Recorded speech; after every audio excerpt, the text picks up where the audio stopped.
Oh no. Oh no, no, no, no, no. No, no, no, no, no. Just a couple of silly friends talking about serious stuff. Hello, welcome back to Two Friends React. I'm Enough, And I'm Ed. Welcome back. and today we are going to watch season 3, episode 5. I never want to see Josh again. Whew, it got Yeah. heavy. Just a quick Wow. recap. Last episode, her friends tried to do an intervention. It did not go well. She ran away after tearing each of them down, like sort of lashing out at them in sort of, I guess, a self-defense mechanism that obviously is not good or not healthy. And then she went, you know, eventually ended up at the pub that Greg used to go to and ended up hooking up with Greg's dad. We talked about that a bit last episode, so we're not going to rehash that. And at the very end, she called her mom and said, I'm coming home. Naomi's back. Yeah. Well, yeah. It's I mean, going home is not the right thing to do, but like she really needs to lean on her friends now, but she can't. She doesn't know how because we talked about last episode that she literally does not know what it means to have friends, does not know what friends are, really. She doesn't know what a healthy relationship looks like. Like, has she ever had a healthy relationship? Her dad basically like left and was never around, and her mom is not the best example of maternal love and care. Yeah, the I mean, closest in her own example. way, but Yeah, I think the closest example she has is Scott and Paula, which is rife with issues a lot of the time. oh, I wasn't even talking about like examples of good relationships. I was talking about like her having a healthy relationship in her own life. Yeah. The closest is Paula, but like Scott and Paula, like that, there was a lot of messed up stuff there. I mean, maybe Heather, but Rebecca never really treated Heather like an equal. They No. always felt like there was a little bit of a sort of, oh, you're like a little sister type thing. Rebecca doesn't treat many people like an equal. That is very true. Maybe Greg. And Greg left because he recognized that, that A, it was best for him in terms of his life and career, but also Rebecca was not good for him. So, uh, shall we anon on to season 3, episode 5? Yes, just taking a deep breath to brace myself.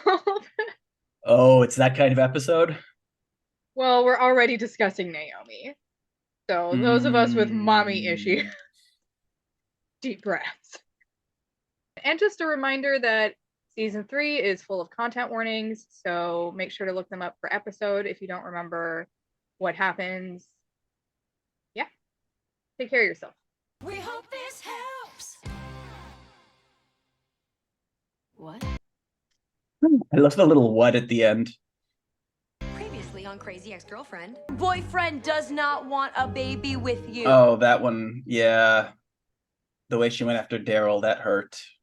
I give up. I'll come home. It's a beautiful house. It sure is. You've been in this bed the whole day. I've let you mope long enough. We have got to talk plans. Are you going back to California or not? I don't have all day, darling. Very Naomi. supportive. Jeez. It's like you moped for a day. Like literally her life was torn apart and she's supposed to get better after a day. It's time that I take over the Ugh. reins of your life. Because clearly, you're incapable. Oh my God. Yep. I'll send in your resignation and I will send for your stuff. Sounds good. Thank you. And Naomi doesn't know how to deal with this, but that doesn't make it good.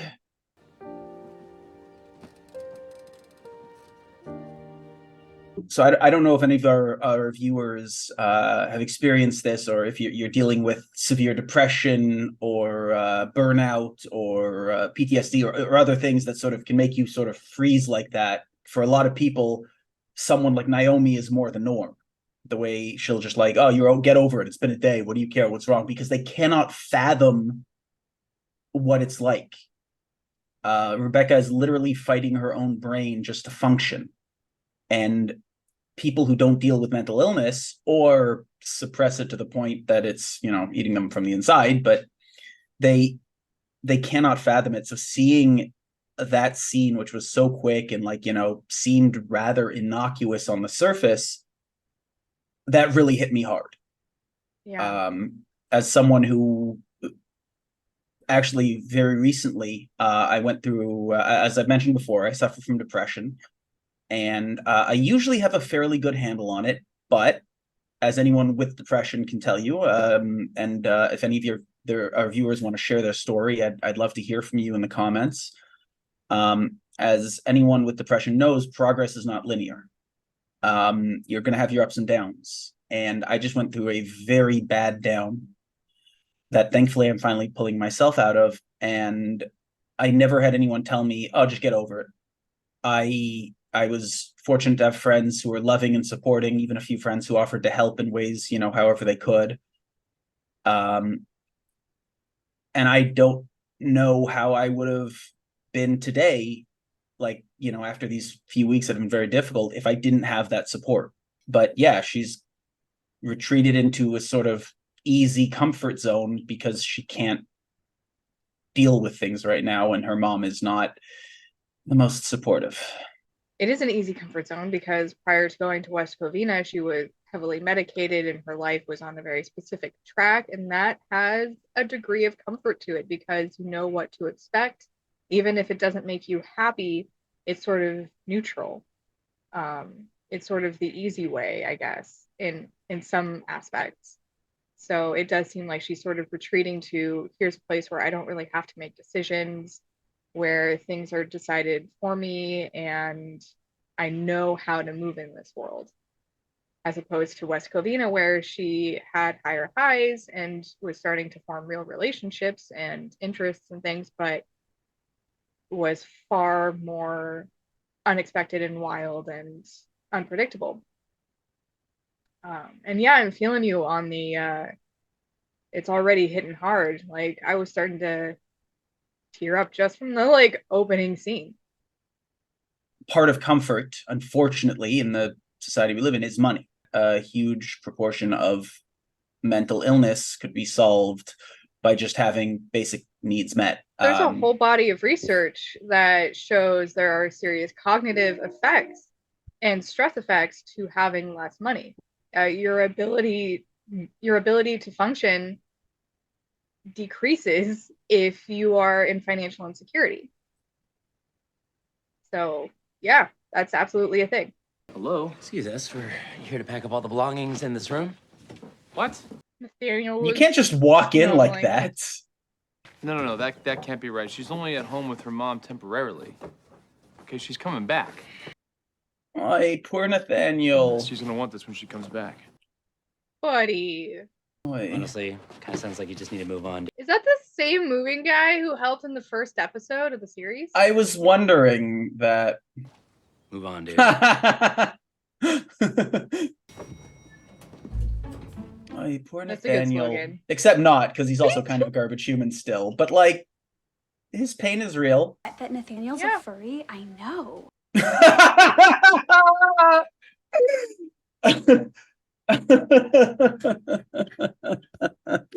Sorry. Funny. Oh my god, Maya's that's a furry. Oh my god.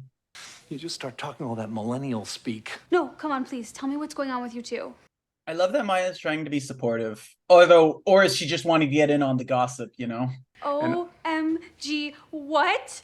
Straight You guys are my into hashtag the goals. I millennials literally cannot speak. with you guys. You Okay, it's so weird. You are obsessed with us. I am totes. Hundo P. Yeah. Oh god, no one actually talks like that, right? I don't know. I know Maya hasn't gotten a lot of attention up till now, but why does she seem all of a sudden like they're really playing on her being kind of dumb in a way that they haven't before? I don't know. I didn't like that whole little thing where she kind of freaks out about a noise. Rebecca resigned. Resign? No. This can't be happening. I have no one else. Karen took a leave of absence to be a hand and foot model. Oh god. Now we know what happened to Karen. Oh my god, I forgot about Karen. I'll call the downtown office and have them send a replacement for Rebecca. I definitely think the show works better without just a punching bag. Yeah, I agree. Although I don't like Maya. Just her behavior feels like it came out of nowhere a little bit. Like she wasn't set up to be like this, and I think this just sort of came out of nowhere. And I just didn't. I don't know. It felt a little off and a little bit mean almost to her. And I really like Maya. Yeah. I resigned you from White Pepper, and now I have drafted a cover letter to your old law firm to get your job back. Part of me is like, "Oi, Naomi, stop!" But there's also a large part of me that's just like, Kitten. I wouldn't mind if someone did that. Like, I'm dealing with something now that I want to accomplish in my life, and I'm having a hard time sort of getting it started because I struggle with these things. And I had a friend come over, and she actually helped me sort of get the ball rolling, and that was amazing. But if someone just came up to me and was like, "Hey, I finished your application," and like sent it off, part of me would just be kind of like, "Cool, awesome, great. I, didn't have to do something that's hard for me right now." Yeah. And Naomi's doing what she knows how to do, which is take control and be productive. But it's not what Rebecca needs. I didn't even think about that. We all have our different love languages, right? Naomi does love Rebecca, and her love language is acts of service. But what Rebecca needs right now is words of affirmation, quality time, but Naomi doesn't really know how to do that at all. Mm-hmm. So she's loving Rebecca in her way, but not in the way Rebecca needs. Or acts of service could be getting her help, or helping, making her meals so she's eating properly, helping her with her laundry so she's wearing clean clothes, etc. But yeah, she's loving her in the only way she knows how. Mm-hmm. Yeah, I want to say that like love languages is not something that's backed up by social science, but I think that there is a very important lesson to be learned from the discussion of the concept that it is important to take into consideration what the other person wants and needs and how they are receiving what you're giving. It's not just about your intention, but about how it impacts the person, how that person receives it. It's not like these are the only 5 ways, or you have to have one or have to have whatever. But I think I use it as sort of a good shorthand, sort of like, Mm-hmm. It's a quick, easy way to sort of explain how you show affection, how you like to receive affection. Yeah. But no, you're absolutely right. This isn't like hard science, and obviously there's many other ways to express affection and receive affection. Mm-hmm. Yeah, like I'm one of those people that can be a bit iffy about touch, but I love doing acts of service, and I love gifts and like words of affirmation. So like I like to leave like little notes for people, like hide them in socks or something. And Aw, that's really like that. sweet. I love that. What about you, viewers? How do you guys, show your affection? How do you like receiving it? I'd love to hear how you express love. It's a beautiful thing that I think we don't talk enough about. Showing your love and affection is really important to people. Yeah. Rebecca, you're the one who's pooping. Oh no. That was not great. Yeah, she's trying to like snap her out of it, but it's not what she needs. Yep. Belittling people when they're down is not a way to snap them out of it. She's going for like coach mentality. And that's when I started to call her Cookie, and now it's over. Aww. Okay, this isn't healthy. We want to spend more time with you. I like that. We all want to spend more time with you. Yes, we want to spend more time. Oh my God. Quality time as a family. Her kids are so terrible. Dad already paid us off to hang out with you, and I spent that $20 on illegal fireworks. So are we gonna hang out or what? Her kids are terrible. They're kids. Yeah. don't want to do anything but watch this video, so.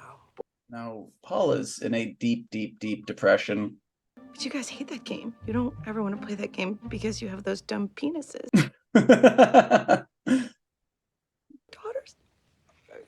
Come on, we're doing this. I love this. We talk about love languages, right? And you know, he's doing something she likes because she needs it right now, and I love that. Hair done. I can't stand that depression, Frizz. I can't. I'm busy. I'm not looking at porn. Oh, really? Okay, leave me alone. My sources downtown say the replacement is a femme-identifying cisgender woman. Yeah, but is she gonna be like Rebecca, all pretty and cheery and Jewy? Don't say Jewy. Smart and a little sneaky. Oh God, no. What are I you hope doing? she's a strong, contemporary, thigh-high feminist like me and Rebecca. You know what I mean? What is a Never thigh-high talk again. feminist? I love you, Mrs. Hernandez. Yeah, I'm not enjoying this direction for Maya. I'm not Yeah. getting it. They're really leaning into the whole like, oh, she's a millennial and they're obsessed with like gender and stuff, which again is not a bad thing to be knowledgeable about, obviously, but Like nobody talks like that. yeah. It's how conservatives think left-wing people talk. I would love for you to weigh in on a few personal Oh issues. no, Daryl. Okay. How do you feel about Lena Dunham and Oh no. basic or no? Also, our diet's okay? Yeah, I hate this direction for Maya. It feels completely out of place. Like they're making her the stereotypical, you know, dumb millennial. Yeah, like Rebecca's not a millennial. It's just, they're treating her like an idiot. They're treating her like the way boomers and make fun of millennials. Yeah. And it doesn't come across as like, oh, tongue in cheek. It just comes across as mean. Like the writing just, it almost feels like a different writer took over writing for Maya. Oh, wow. Thinking no.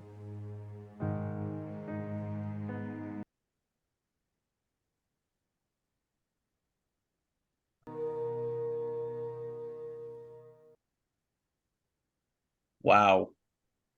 I don't know what else to say other than wow. Yeah. Need my emotional support coffee. Here you go.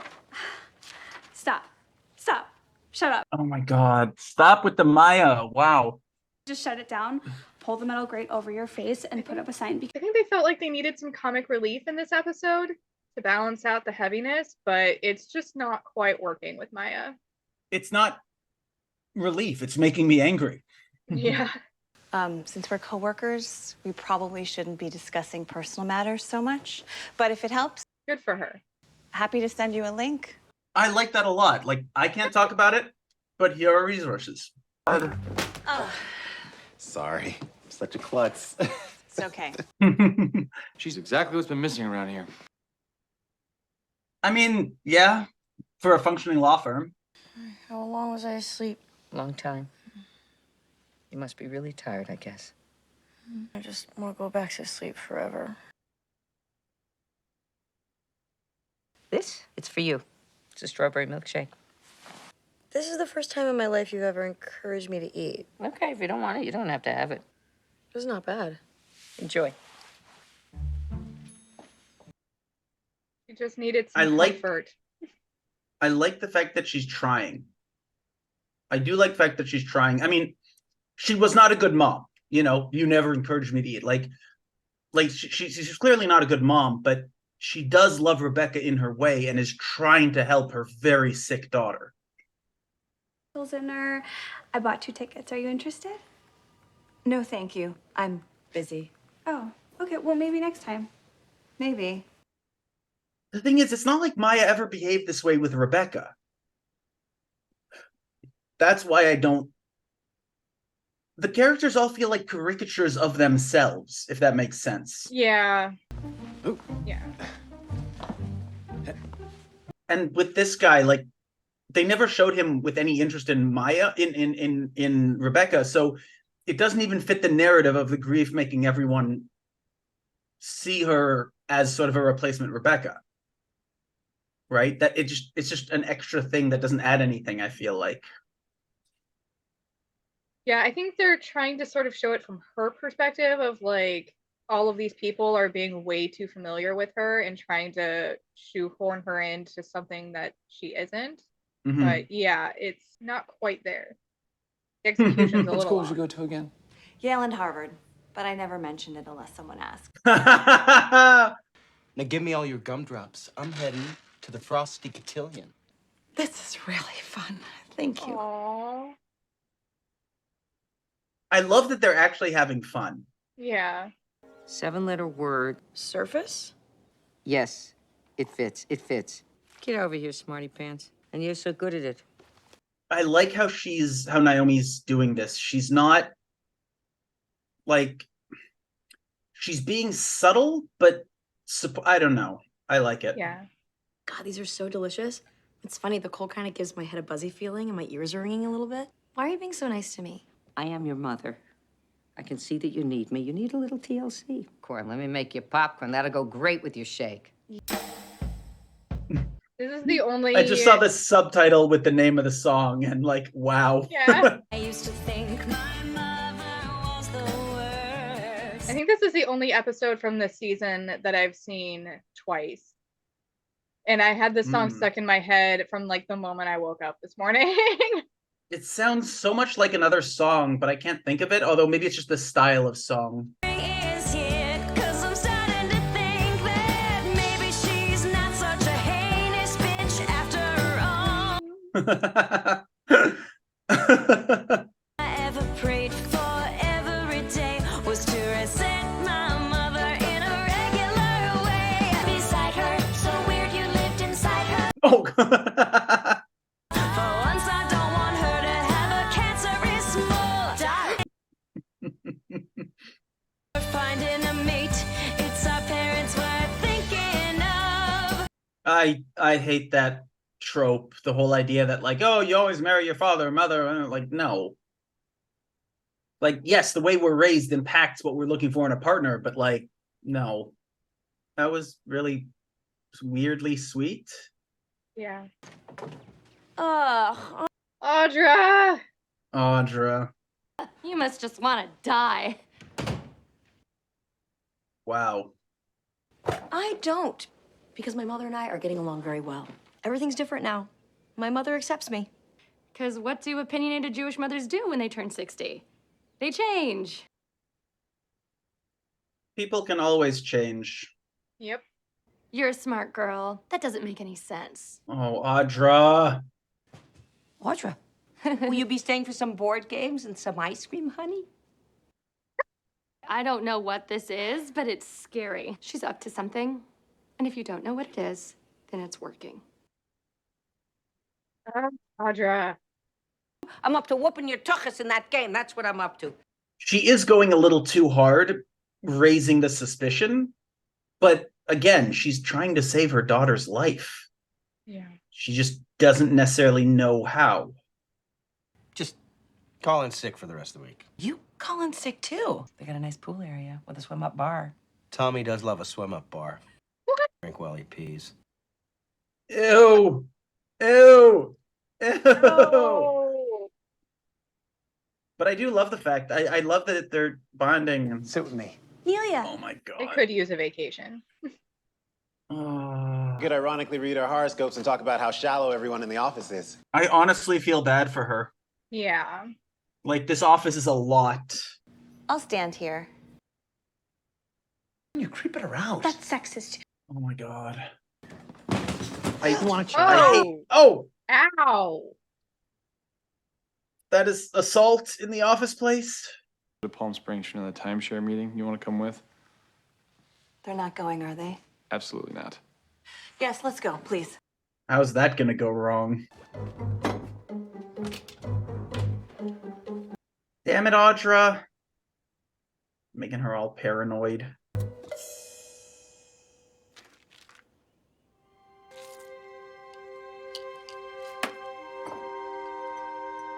Oh no.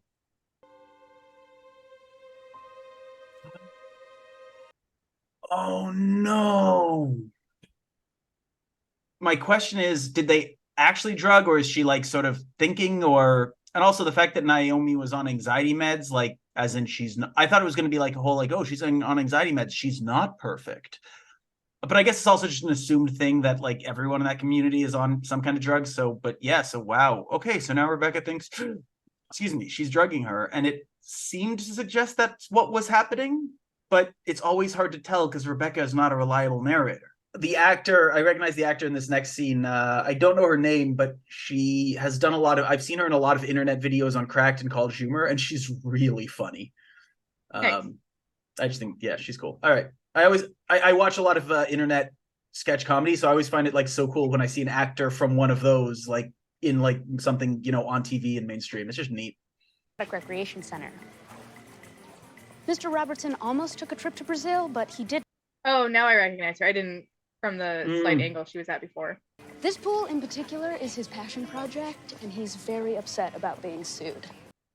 Oh, Paula's gonna show up here. Here, this is perfect. You know, I needed to get away from work and... That does look really nice. I could use that, especially here in like in the cold winter. Little break. Oh no. God! What is going on? Some people who I definitely don't think about or talk about at all anymore. And selected a conservative one piece like you did. Slinging their boobs all over the... Oh my god, dude. Zinging me and challenging my... Oh. And warming my heart.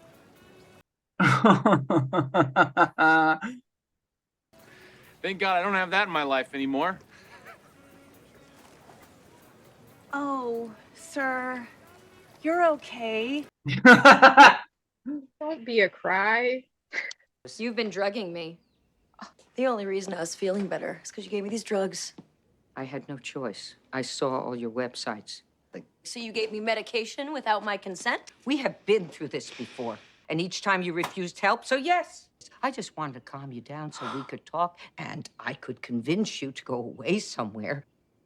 Commit me. You made me think that you loved me, and now that hope is gone. Rebecca.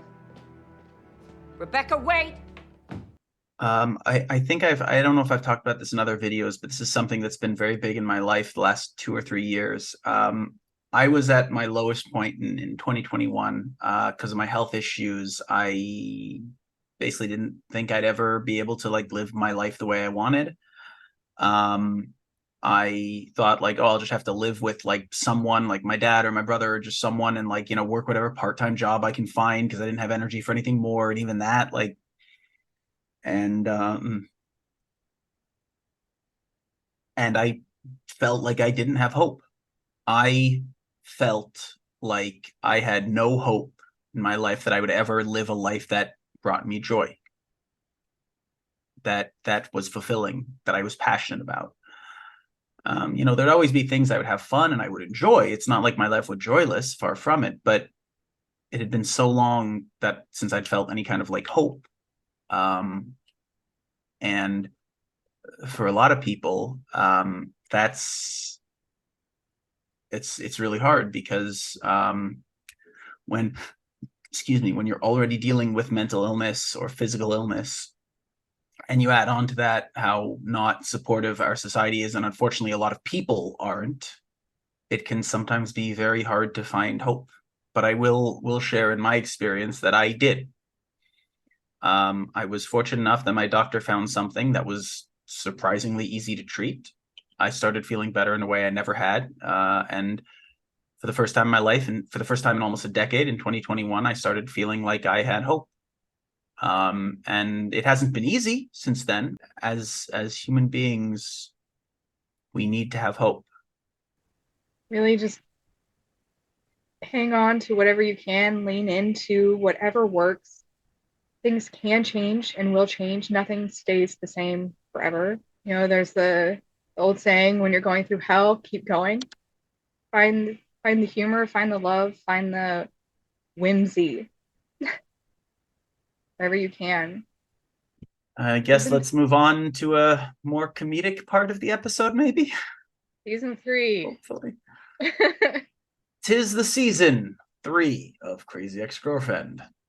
I think it's best if we just call it a day and go back to the office. Corns! Yeah.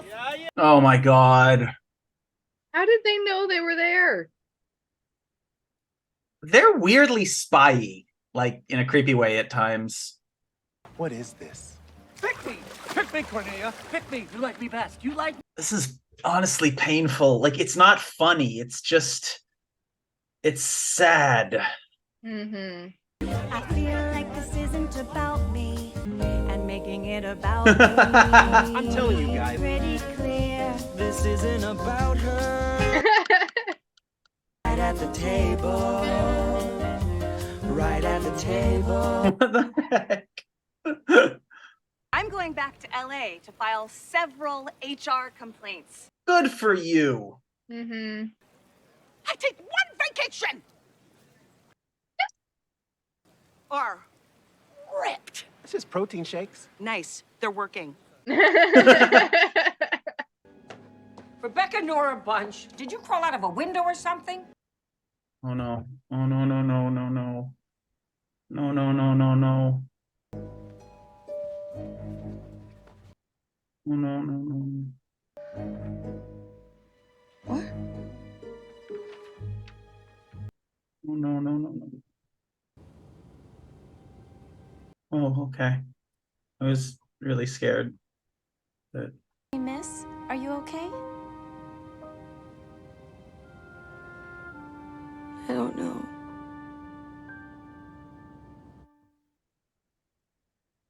wow. This season, you were right.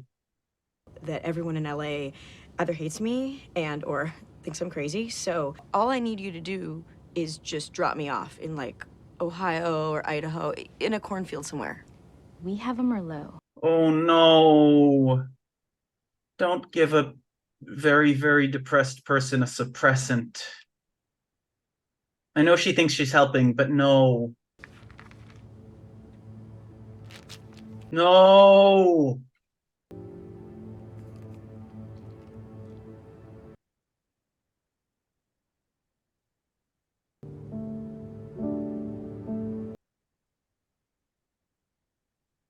Here you go. Thank you. Do you need anything else? No.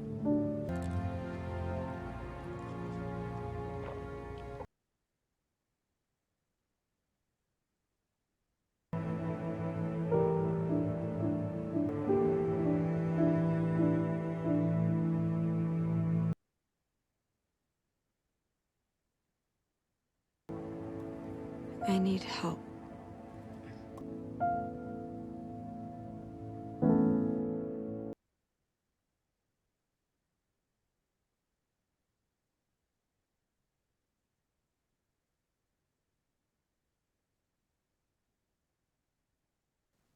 How you doing?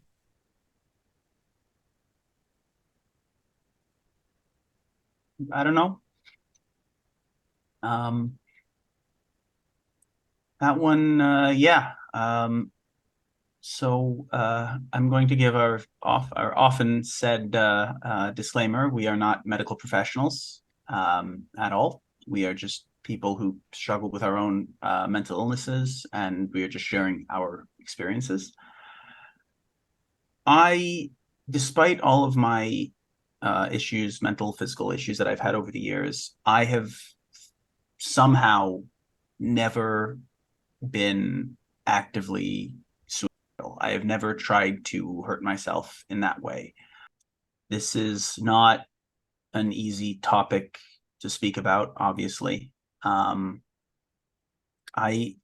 don't know how I feel like either it was obvious it was going to happen, or I had heard before that there was going to be, like, Rebecca was going to try to harm herself. But actually seeing it is very different from just knowing it's coming up.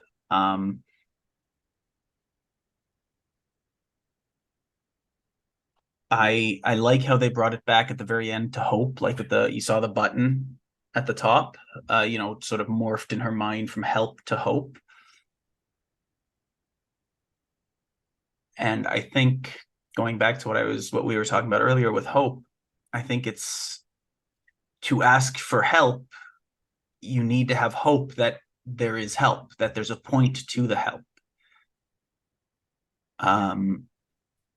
So I don't fully get where they're going with this, but I really like that they brought back that image of hope, the whole thing. One thing I didn't love about the episode, though I see what they were trying to do, but I don't think they executed it well, was the story going on with the other characters. Mm-hmm. It wasn't funny, so it wasn't comic relief. And like, I understand that they were trying to sort of show that like all of them were missing Rebecca. They were grieving in their own way. They were trying to latch onto someone new who was nothing like Rebecca, but somehow reminded them of her because it's another woman in the office, basically. Yeah. But I didn't think it was done well. The only one that like kind of worked was Daryl. Like that was in keeping with Daryl's behavior, and he would latch on to someone new because that's exactly what he did with Rebecca. Mm-hmm. I mean, I like that the underlying message is, even if we think we're horrible and that no one loves us and no one cares about us, that there are people who love us and want us around. I think that is an important message. Where I didn't catch, where did you see that message? Because Rebecca thinks that she's destroyed all of her relationships and that everybody hates her. But we're shown an entire other half of the episode is people who love and miss her and are grieving her loss, not being there anymore. Oh. And so much that they're trying to turn somebody else into her because they miss her so much. You know what? Now that you say it, it's obvious, but I think I missed it because I think they leaned too hard into the comedy part of it. And it also wasn't, and this is what's so unusual about the show. I mean, you guys know I love the show. You've seen the way I lose it sometimes when I'm laughing. I just didn't think, for the most part, I didn't think it was very funny. Yeah. I felt it was a lot of mean-spirited humor, which is, well, since Karen left, basically isn't in this show. Right. Yeah, it felt like they were turning Maya into Karen for an episode, a little bit. Yeah. They were sort of turning everyone into like a heightened, desperate version of themselves. Which I don't mind, but Maya just came out of nowhere. Like, Daryl was still Daryl, Nathaniel was still Nathaniel. They were just not handling things well. Mm-hmm. But Maya just turned into a competent, somewhat quiet intern, whatever, into a, like, again, just a stereotype of an obnoxious millennial. Yeah. And like, I am a millennial. Like, I don't think I've ever met anyone who talks like that. Like, you know what what it sort of seemed like to me? It seemed like the way I sometimes like see Gen Zers, like, oh, that's kind of cringe, and like, but again, I'm 35. I don't have Gen Z friends, not really, right? Because that would be a little bit weird. I mean, I don't know these. Maybe some older Gen Z. I don't know the actual age gaps, but it's the way like Gen Zers sort of present themselves on TikTok sometimes. Which, again, I don't have TikTok. I'm just sort of going by what I see around. So when I'm sitting there thinking like, oh, it's, Gen Z, like, oh, no, but because the show came out 5 years ago, so she's clearly a millennial, right? If she's like 23 or 24 in the show, she's, she'd be 29 now. No, sorry, 6 years ago. She'd be like 29, 30 now, which means she's a millennial. And it felt like someone who was 40 was writing what he or she thought millennials act like, in the same way that like sometimes I, despite knowing better, sometimes think of Gen Z as like, oh, cringe, they're with all their TikToks and their angry man yells at sky or type of thing. And again, I know better. I don't actually think that. I actually love Gen Z. Like, the things I'm seeing online that Gen Z are doing are freaking amazing. They're basically like learning from, in a way, like I feel like millennials sort of paved the way so that they could, like, we were promised everything, and in the 90s maybe we thought we could still get it, and then no, and Gen Z knew that growing up, so they're more prepared for it. Mm-hmm. And they're doing amazing. Yeah. Gen Z, you are our hope and our future, and I love you, and I will fight anyone who gives you crap. I know but quite a few Gen Zers, and I don't know any of them that talk like that. I know I'm harping on this, but in an episode that was so powerful and so emotional and so heartbreaking, with absolutely brilliant performances from Rebecca, from Rachel Bloom and I want to get the name right, from Rachel Bloom and Tova Feldshuh, with such absolutely brilliant performances from the two of them, their dynamic. I mean, Tova Feldshuh knocked it out of the park in this episode. Yeah, she's Like, amazing. And then every so often it would just cut to, again, what I like, what you said was they were trying to show how badly Rebecca is actually missed and how it's affecting them. But it just came across as bad comic relief, especially when they added in, what I think his name was Jeff. Hold on, I'm just looking that up. Jim. Especially with Jim's subplot of, for some reason out of nowhere, having a crush, even though we know nothing. We know nothing about Jim, right? So it's not like he had anything to do with Rebecca. So the whole premise of the other three seeing something in Rebecca that they missed, like, what was Jim missing? Yeah, they didn't really lay the groundwork for that.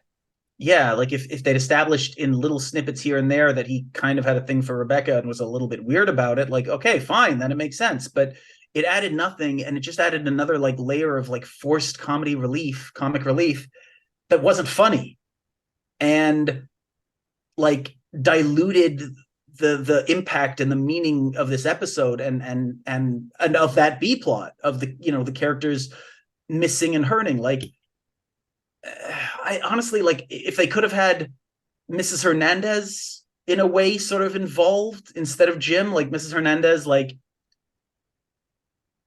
be sort of being on the same side as Nathaniel, like just like shocked by what it's like to work with someone focused. Mm-hmm. And maybe show Mrs. Hernandez like in a way kind of missing the chaos. But that could have been done. And also, I mean, more Mrs. Hernandez is always welcome. I love her character. But yeah, I love this episode for the serious, heavy parts, despite how hard it is to watch. But I'm really, really bothered by the B plot, by how it was handled. Not what they were trying to accomplish, but how they actually presented it, the execution. Mm-hmm. Yeah. I'm with you. Season 3 is a doozy. Yeah. So thank you so much for joining us for that episode. Good grief. Please, if you enjoy our content, like and subscribe. It really does help us. Leave a comment. You can ask us anything, say anything you like. We'd love to hear from you. And if you really like us, please check out our Patreon. We have tiers as low as $2 a month. Please check it out. And until next time, I've been Edward. I'm Enough. Have a wonderful and you are night. too. Yes, you are. And take care of each other. Let your friends know you love them.